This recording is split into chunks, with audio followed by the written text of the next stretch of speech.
Hello বন্ধুরা, সকল বন্ধুদেরকে জানাচ্ছি শুভ সকালের অনেক অনেক শুভেচ্ছা ও ভালোবাসা। তো বলেছিলাম কালকে যে আজকে কোথায় থাকবো, তো আজকে হচ্ছে গিয়ে আমি চলে এসেছি আমার বাপের বাড়ি। তো এখন হচ্ছে গিয়ে 10:30 বাজে। আর আমি এখন অবধি টিফিন করিনি। সকালবেলা উঠে একবার চা খাওয়া হয়ে গেছে বিস্কুট দিয়ে। তো এখন আবার টিফিন করব। তো মা আজকে রান্না ফান্না সব করছে, টিফিন বানাচ্ছে। তো চলো আজ কি টিফিন বানাচ্ছে সেটা তোমাদেরকে দেখাই। চলো ব্যাক ক্যামেরা করে দেখাই। এই যে মা রান্না করছে। তো মা আজকে টিফিনে কি হচ্ছে সেটা বলো একটু আমার বন্ধুদেরকে। এই যে লুচি বানাচ্ছি, তুই তো তরকারি দিয়ে খাবি না, তাই জন্য লুচি ভালো করে ঘন করে দুধ দিয়ে চা। কোথায় সে চা করেছো? এই তো, ওই দেখাও আমার বন্ধুদেরকে।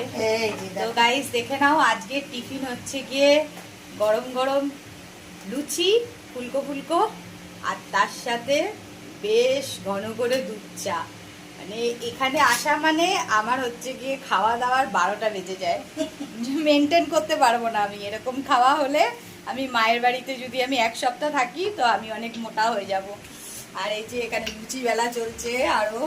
তো অনেক হচ্ছে কি আজকে টিফিনটা হচ্ছে কি খুব সুন্দর হবে। দেখতেই পারলে আজকে টিফিনটা আমি কি করব, মানে শরীরকে অনেক রকম মানে বিপদে ফেলবো। মানে চা লুচি ভাবতে পারছো, কিন্তু আমার ভীষণ প্রিয়। মানে চা পরোটা, চা লুচি আমি খুব ভালোবাসি। মানে আগের দিন ধরো কিছু লুচি হলো বা পরোটা হলো, আমি সেটা রেখে দিই পরের দিনকে চা দিয়ে খাবো বলে।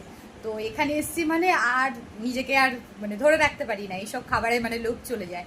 তো মাও জানে, তো সেই হিসাবেই আজকে করেছে, টিফিন হয়েছে। তো খাবো, তারপরে রান্না বান্না হবে। তো তারপরে রান্না নিয়ে বাড়ি যাবো। তো আজকে কি কি রান্না হচ্ছে সেটা তোমাদেরকে অন্য ব্লগে দেখাবো। তো চলো বন্ধুরা, আজকের জন্য সবাই ভালো থাকো, সবাই সুস্থ থাকো। দেখা হচ্ছে কালকে আবার নতুন একটি সকালের সাথে। না, সকালের সাথে না, সরি, মা রান্না করে নিলে তারপরে আবার তোমাদের কাছে চলে আসবো, ঠিক আছে? তো চলো দেখা হচ্ছে আবার গুড আফটারনুনে। টাটা।